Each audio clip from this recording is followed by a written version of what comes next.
अच्छे लोगों के साथ हमेशा बुरा क्यों होता है? गीता में श्री कृष्ण ने दिया है। अर्जुन को इसका जवाब श्री कृष्ण ने अर्जुन को जवाब देते हुए समझाई है। ये बात लोगों को उनके कर्मों का फल हमेशा मिलता है।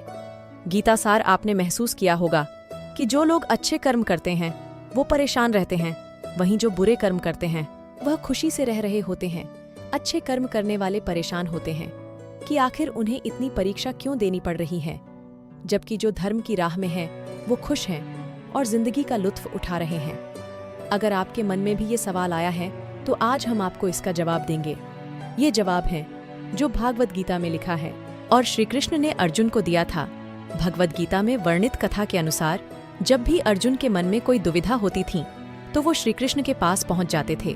एक बार की बात है, अर्जुन ने भगवान श्री कृष्ण के समीप आकर कहा कि वो दुविधा में हैं और इसका जवाब वह श्री कृष्ण से चाहते हैं।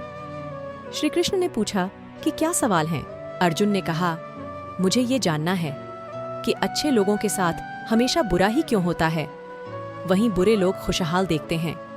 अर्जुन के मुंह से ऐसी बातें सुनकर श्री कृष्ण मुस्कुराए और कहा, मनुष्य जैसा सोचता है और महसूस करता है वैसा कुछ नहीं होता है, बल्कि अज्ञानता की वजह से वो सच्चाई नहीं समझ पाता है। अर्जुन उनकी यह बात समझ नहीं पाए। इसके बाद श्री कृष्ण ने क्या कहा वो जानते हैं? कृष्ण ने अर्जुन से कहा, पार्थ, मैं तुम्हें एक कथा सुनाता हूँ। उसे सुनकर तुम समझ जाओगे कि हर प्राणी को उसके कर्मों के हिसाब से ही फल मिलता है। प्रकृति हर किसी को अपनी राह चुनने का मौका देती है। अब वो मनुष्य की इच्छा पर निर्भर करता है कि उसे धर्म की राह चुननी है या धर्म की कथा शुरू करते हुए श्री कृष्ण ने कहा, एक नगर में 2 पुरुष रहा करते थे। एक पुरुष व्यापारी था जिसके जीवन में धर्म की बहुत महत्ता थी।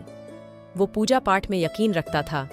वो हर रोज मंदिर जाता था और दान धर्म भी करता था और हर रोज भगवान की पूजा करता था। वहीं दूसरा पुरुष बिल्कुल विपरीत था। वो हर रोज मंदिर तो जाता था लेकिन पूजा करने नहीं, बल्कि मंदिर के बाहर से जूते चप्पल चुराने। उसे दान और धर्म से कोई लेना देना नहीं था। समय बीतता गया और एक दिन बहुत जोर की बारिश हो रही थी। इस वजह से मंदिर में पुजारी के अलावा कोई नहीं था। ये बात जब दूसरे पुरुष को पता चली तो उसने कहा कि ये सही मौका है मंदिर का धन चुराने का। पंडित से नजर बचाकर उसने मंदिर का सारा धन चुरा लिया। उसी समय धर्म कर्म में विश्वास रखने वाला व्यक्ति भी मंदिर पहुंचा। दुर्भाग्य से मंदिर के पुजारी ने उसे ही चोर समझ लिया और चिल्लाने लगे। वहां लोग एकत्र हो गए और उसे बहुत मारा। किसी तरह बचते बचाते वहां से निकला तो दुर्भाग्य ने उसका साथ वहां भी नहीं छोड़ा। मंदिर के बाहर वो एक गाड़ी से टकरा गया और घायल हो गया। फिर व्यापारी लंगड़ाते हुए घर जाने लगा तो रास्ते में उसकी मुलाकात उस पुरुष से हुई जिसने मंदिर से धन चुराया था। उसने कहा, आज तो मेरी किस्मत चमक गई, एक साथ इतना सारा धन मिल गया। ये सब देखकर उसे बहुत बुरा लगा और उसने अपने घर से भगवान की सारी तस्वीरें ने कहा। कुछ सालों बाद दोनों पुरुषों की मृत्यु हो गई। मरने के बाद जब दोनों यमराज की सभा में पहुंचे और भले पुरुष ने दूसरे व्यक्ति को देखा तो उसे बहुत गुस्सा आया।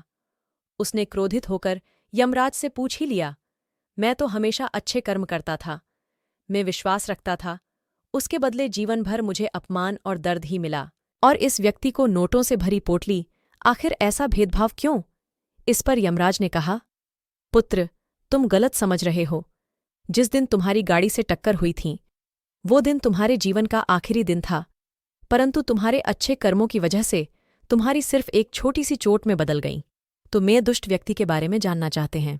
दरअसल इसके भाग्य में राजयोग था, मगर इसके को कामों और धर्म की वजह से वो सिर्फ एक छोटी सी धन की पोटली में बदल गया। कथा सुनाने के बाद श्रीकृष्ण अर्जुन से कहते हैं, पाठ, क्या तुम्हें तुम्हारे सवाल का जवाब मिल गया? ऐसा सोचना कि भगवान तुम्हारे कर्मों को नजरअंदाज कर रहे हैं, यह बिल्कुल भी सत्य नहीं है।